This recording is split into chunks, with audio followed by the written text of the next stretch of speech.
강의를 시작하도록 하겠습니다. 지금부터는 이제 진짜 문제를 분석하는 방법이죠. 5Whys를 활용한 진짜 문제 정의예요. 자, 5Whys란 뭐냐면 Why라는 질문을 5번 한다는 의미입니다. 그렇죠?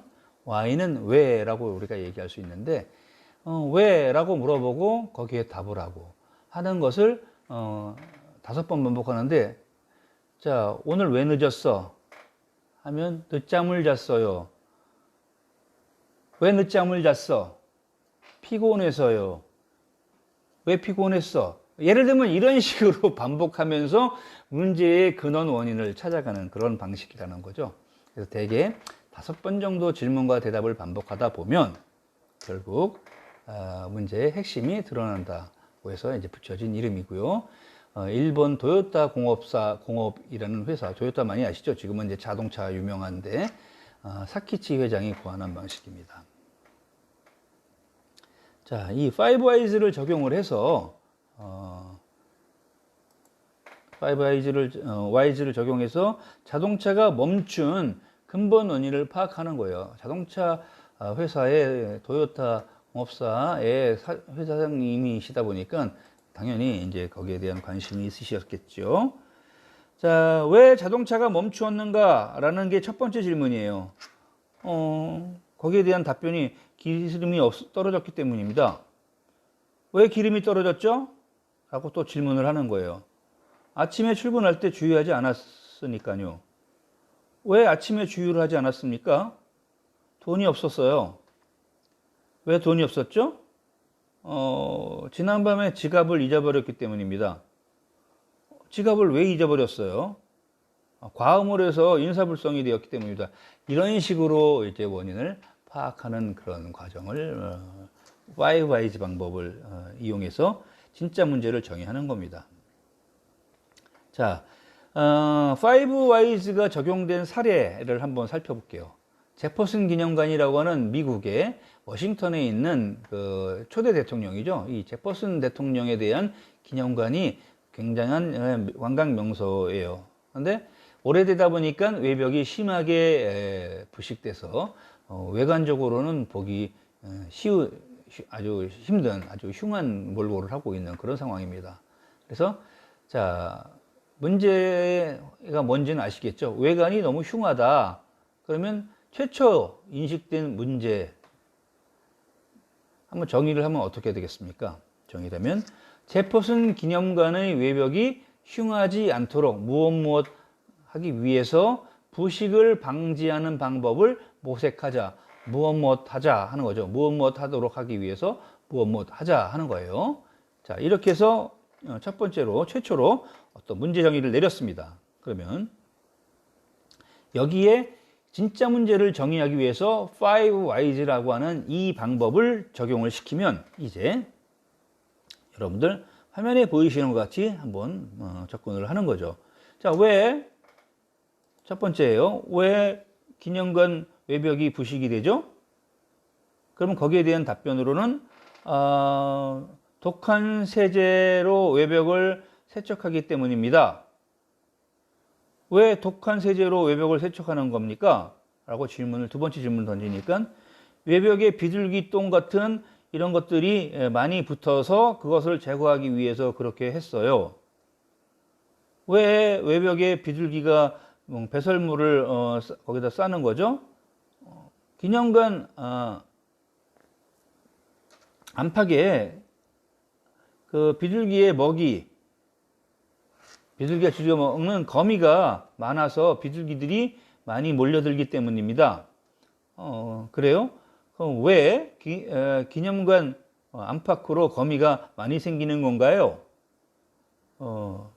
그러니까 대답은 거미가 좋아하는 먹이인 나방이 많이 있기 때문이에요.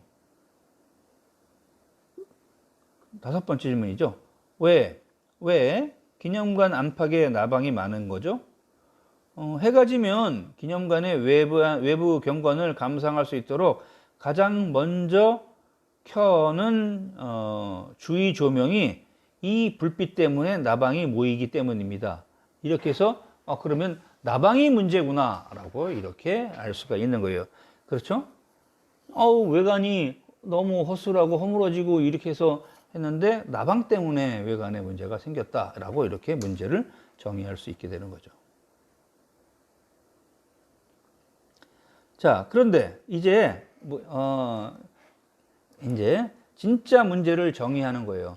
제퍼슨 기념관의 외벽이 흉하지 않도록 하기 위해서는 조명이 나방을 유인하지 않도록 하는 방법을 찾아보자 라고 이렇게 진짜 문제를 정의하는 거죠. 조명이 나방을 유인하지 않도록 하는 방법을 찾아보자.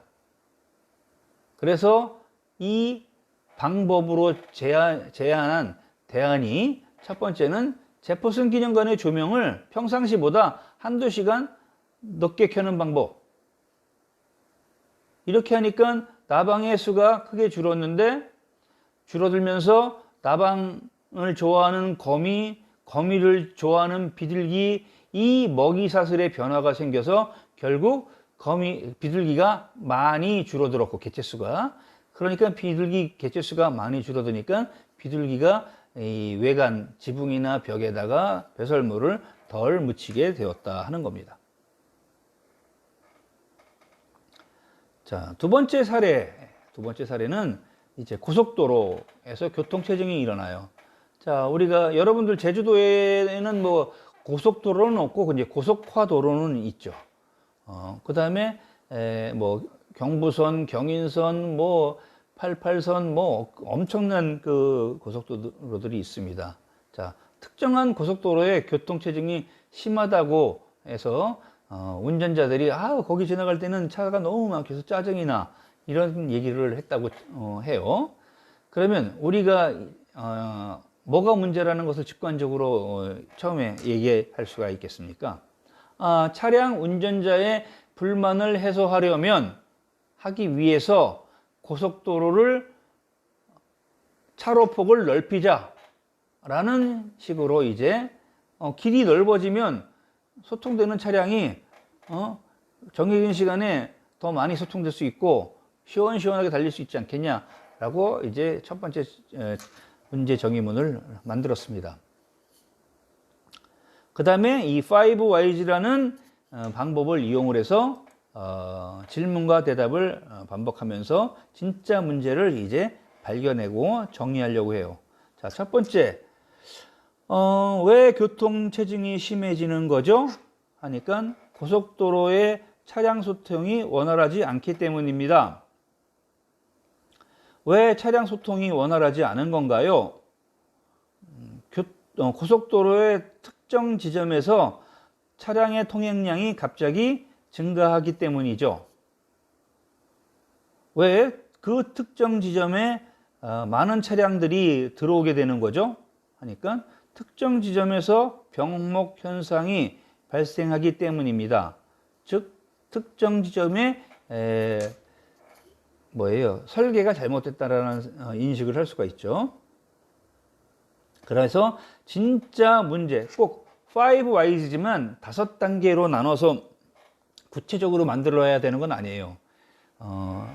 대개 5회를 하지만 3회 또는 뭐 2회만 해도 더 이상 어떤 진짜 문제를 정의할 수 있는 그런 대답이 더 이상 나오지 않을 수도 있겠죠.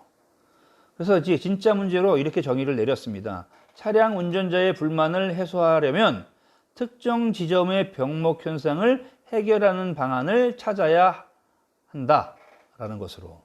그래서 이런 문제를 진짜 문제로 정의를 했기 때문에 첫 번째 대안으로 고속도로의 특정 구간을 확장을 하는 방안, 그리고 고속도로를 전체적으로 확장하는 거에 비하면 시간이나 비용이 훨씬 줄어들겠죠. 그 특정 부분만 늘리면 되니까요. 이렇게 해서 진짜 문제를 정의하는 방식이 있었습니다. 자, 세 번째 사례는 여러분들이 좀 읽어보시고 이제 하도록 하고요.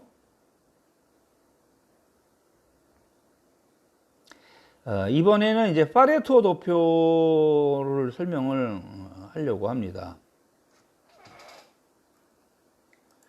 자, 이 파레토 도표, 우리 8대2의 법칙이라고 하죠.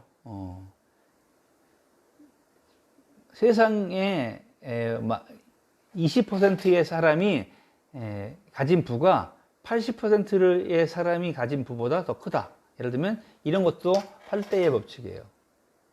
20%의 주요 원인이 전체 문제의 80%를 발생시킨다라고 하는 이 이론을 바탕으로 그 상위 20%에 해당하는 주요 원인을 찾아서 해결하면 전체 문제의 결국 80%가 해결할 수 있다라는 접근 방법인 거죠. 그래서 설문조사와 같은 방법을 통해서 수집한 문제의 발생 원인을 중요하다고 생각하는 순서대로 이렇게 나열을 해서 그 중 20%, 상위 20%에 해당하는 원인에 중점적으로 해결을 시키려고 모든 역량을 그 상위 20% 원인에다가 집중하는 거예요. 이것은 여러분 화면에 보이시는 것처럼 빌프레드 파레토라는 사람이 제안한 거고 조지프 주란이라는 사람이 이 문제를 적용을 한 거죠. 자, 이 2대 8의 법칙 아주 재미난 흥미로운 연구 분석 자료들이 많아요. 자, 이건 다 이제 객관적으로 우리가 분석을 하고 조사를 해서 그걸 분석한 결과입니다. 자, 상점에서 취급하는 그 상품의 20%가 전체 매출의 80%를 차지한다. 사람들 중 20%는 핵심과 본질을 잘 이해하지만 그래서 본질적인 해결 방안을 찾으려고 하지만 나머지 80%는 눈에 보이는 것만을 믿는다. 그러니까 어떻게 돼요? 잘 속는다는 얘기가 되겠죠. 사람들 중 20%는 특정한 패션이라든지 아니면 어떤 트렌드를 선도하지만 이끌어 나갈 리더죠. 패션 리더. 나머지 20%는 그런 트렌드를 쫓는다. 게시판 댓글의 80%는 결국 네티즌 중 20%가 쓴 거다. 나머지 20%를 80%의 네티즌들이 쓰는 거죠. 국민의 20%가 내는 세금이 국가 전체 예산의 80%를 차지한다. 직원의 20%가 이루는 성과가 회사 전체 수익의 80%를 차지한다. 그렇기 때문에 회사에서는 우수한 직원 20%의 직원을 채용하려고 하고 그 사람들에게 많은 인센티브를 주려고 하고 이런 어떤 부작용까지 낳고 있는 겁니다. 사람들 중에서 20%는 책에서 답을 찾고 80%는 인터넷 정보에서 답을 찾는다. 이런 흥미로운 그런 분석 결과가 있습니다. 자, 8대2의 법칙이 적용된 그래서 이거를 8대2의 법칙을 적용시켜서 도표로 만든 파레토 도표로 활용한 진짜 문제 정의 방법을 지금 그 사례를 한번 살펴보면요. 자, 식기세척기 우리 많이 씁니다. 물론 뭐 모든 집에 냉장고처럼 다 있는 그런 가전제품은 아니에요. 자, 어느 특정한 회사, A라는 회사에서 식기세척기를 개발을 해서 출시를 했는데 이 식기세척기가 그릇을 깨끗하게 세척하지 못한다고 하는 소비자들의 불만이 많이 접수되고 있어요. 그러면 회사의 사장은 고민하겠죠. 자, 고객의 불만을 해소시키려면 어떻게 해야 되죠? 식기세척기의 세척력을 향상시켜야 되겠죠. 그래서 최초에 인식된 문제 정의는 이런 겁니다.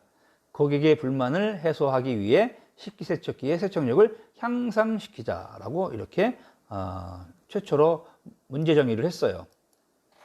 그 다음에 어떤 방법으로 할까? 또 얼마나 사람들이 불만이 있는 건지 파악하기 위해서 설문조사를 하고 그 설문조사의 결과를 이제 파레토 도표를 이용해서 작성을 한 겁니다. 그래서 설문조사라면 실제로 사용하는 사람들이 우리 집에서는 이게 원인이다. 이것 때문에 고장난 것 같다. 뭐 누전이다. 뭐 아니면 기계 톱날에 자꾸 뭐가 걸린다. 라든지 뭐 이런 것들이 있겠죠. 뭐 이런 것들을 쭉 조사를 해서 그 분석된 결과를 이렇게 내니까 첫 번째는 뭐예요? 고장 원인. 첫 번째 제일 많은 것은 배수장치 고장이에요. 응답자가 26명이 나왔어요. 전체 응답자의 52%가 배수장치가 고장난다고 얘기했습니다. 두 번째는 펌프가 고장이에요. 물을 뿜어주거나 하는 그 펌프가 고장난다는 응답이 15%예요. 그러면 응답자 비율이 30%예요. 그러니까 전체 응답자 중에서 아주 많은 인원들이 벌써 1번, 2번에 대한 엄청난 불평, 불만을 갖게 되는 거죠. 그래서 이런 결과를 중심으로, 그러면 뭐에 중심으로 해야 돼요? 배수장치와 펌프를 고치면, 고장나지 않도록 하면, 그러면, 소비자의 불만이 확 줄어들겠구나, 라고 생각할 수 있어요. 그죠? 그래서, 식기세척기 고장 원인에 대한 설문조사 결과를, 바탕으로, 이제, 파레토 도표를 작성을 하면, 여러분 그림에 보이시는 것 같은 그런 도표가 나옵니다. 그래서 1번 응답자, 2번 응답자, 3번 응답자, 그래서 1번과 2번에 대한 응답을 한 그 비율이 전체 고장 원인의 80%를 차지한다는 것을 알 수가 있습니다. 누적 응답자 수도 약 40명에 가깝고요.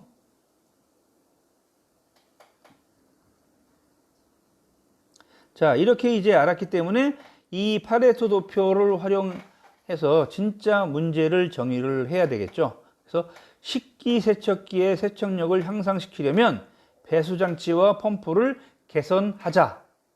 이렇게 진짜 문제를 정의를 한 겁니다. 자, 그 다음에 이제 이번에 아셔야 되는 것은 우리가 이제 원인 결과 도표라고 하는 Cause and Effect Diagram이라고 하는 방식이에요.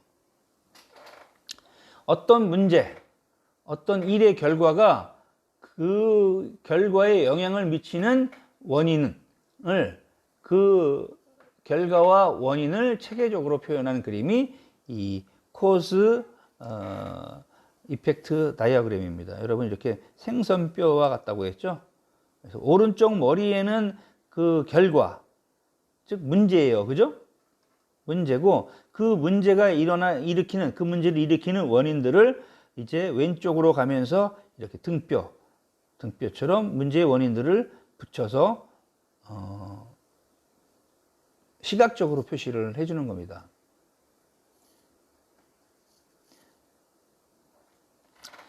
다른 말로 생선뼈 도표 또는 이시가와 도표라고도 이렇게 부릅니다. 자, 원인 결과 도표 작성하는 그 과정을 한번 살펴볼게요. 자, 첫 번째 단계에서는 오른쪽에 타원을 그리고 그 안에 해결해야 할 문제, 즉 결과를 작성을 하고요. 무슨 일이 있었던 거죠. 그리고 타원의 왼쪽 생선 등뼈에 해당하는 그 굵은 직선 화살표를 그려놓고 거기서 뼈를 하나씩 가시를 하나씩 뻗쳐나가면 돼요. 근데 45도 정도의 경사선 형태로 이 가시를 그려나갑니다. 그 다음에 문제의 원인을 브레인스토밍을 해서 어떤 원인을 그룹핑을 해요. 범주를 정하고 그 범주를 정한 다음에 그 가지 끝에 그 원인의 범주를 써놓습니다. 그래서 덜 중요한 원인은 머리 쪽에다가 가장 중요한 원인은 꼬리 쪽으로 이렇게 작성해 나가는 거예요. 필요하면 하부 가지를 수평선 형태로 계속 추가해 나갈 수도 있어요. 즉 하나의 가지에서 수평선으로 이렇게 붙이는 거죠. 그래서 자, 이렇게 원인 결과 도표를 이용해서 진짜 문제를 정의하다 보면 이것에 갖는 장점이 있습니다. 장점은 뭐냐면 해결해야 할 진짜 문제를 결정하기 전에 일단 원인부터 다 발견해낼 수가 있어요. 그리고 이러한 원인의 그 연관성과 상대적인 중요도를 파악할 수 있습니다. 꼬리 쪽으로 갈수록 결과에 영향을 크게 미치는 그런 원인들이잖아요. 그죠? 머리 쪽에 가까울수록 별로 덜 중요한 그런 원인들인 거죠. 이렇게 그림으로 도식으로 그리면서 전체적인 문제를 조망을 할 수가 있죠. 살펴볼 수가 있는 거예요. 그리고 그 문제에 집중할 수 있기 때문에 창의적으로 문제를 해결하는 그런 첫 발걸음이 될 수가 있습니다. 복잡한 문제도 이 원인 결과 도표를 이용을 하면 작고 덜 중요한 그런 문제의 집합으로 범주로 나눠서 이렇게 적용할 수 있기 때문에 진짜 문제를 쉽게 정의할 수 있습니다. 자, 앞에서 사례로 들었던 식기세척기를 다시 한번 살펴보도록 합시다. 자, 앞에서와 마찬가지로 우리가 이제 현재 문제가 되는 상황은 이래요. 식기세척기가 그릇을 깨끗이 세척하지 못한다고, 설거지를 잘 안 해준다고 소비자들이 불만이 많아요. 자, 그러면 최초에 인식된 문제는 어떻게 정의할 수 있어요? 고객의 불만을 해소하려면 식기세척기의 세척력을 향상시켜야 한다. 뭐 이런 식으로 정의를 할 수가 있겠죠. 그래서 정의를 하고 나서는 이제 원인 결과 도표를 여러분들 화면에 보이시는 것처럼 작성을 할 수 있습니다. 그래서 제일 오른쪽에 타원형에는 결과를 쓰죠. 뭐예요? 세척 불량이라는 그런 결과가 나오고 있는 거예요. 그죠? 그리고 이제 왼쪽으로 나가면서 원인을 작성하는데 그 원인 중에 자, 물 공급 문제, 그 다음에 식기의 어떤 배치 문제, 세제의 투입 문제, 뭐 이 부품의 문제, 이런 큰 범주를 정하고 그 범주에서 문제가 되는 원인들을 이렇게 수평선으로 나열해 나가면서 원인을 찾아 나가는 거예요. 근데 자, 이제 뭐가 문제냐면 식기 배치나 물 공급 문제는 세척 불량하고 아주 덜 중요한 원인인 거고, 가장 중요한 원인은 부품이나 세제의 문제일 수 있어요. 근데 그 중에서도 부품의 문제가 아주 심각한 원인이 될 수 있다는 거죠. 그래서 이 뭐 펌프 고장이나 배수 불량이나 타이머 오동작 같은 그런 원인을 일으키기 때문에 고객의 불만이 훨씬 많아진다라고 하는 것을 이렇게 도표로 작성을 했어요. 그러면 이제 뭐를 해야 돼요? 이제 진짜 문제를 정의를 해야 되잖아요. 그러면 우리가 고객이 불만했던, 우리가 초기에 정의했던 문제는 뭐였냐면 식기세척기의 세척력이 떨어진다는 불만이 많다라는 게 문제였잖아요. 그러니까 진짜 문제는 이거죠. 식기세척기의 세척력을 향상시키려면 펌프, 배수장치, 타이머를 개선하자. 이렇게 해서 원인 결과 도표를 활용해서 진짜 문제를 정의할 수 있게 되는 겁니다. 자, 잠깐 쉬었다 가는 시간을 갖도록 하겠습니다.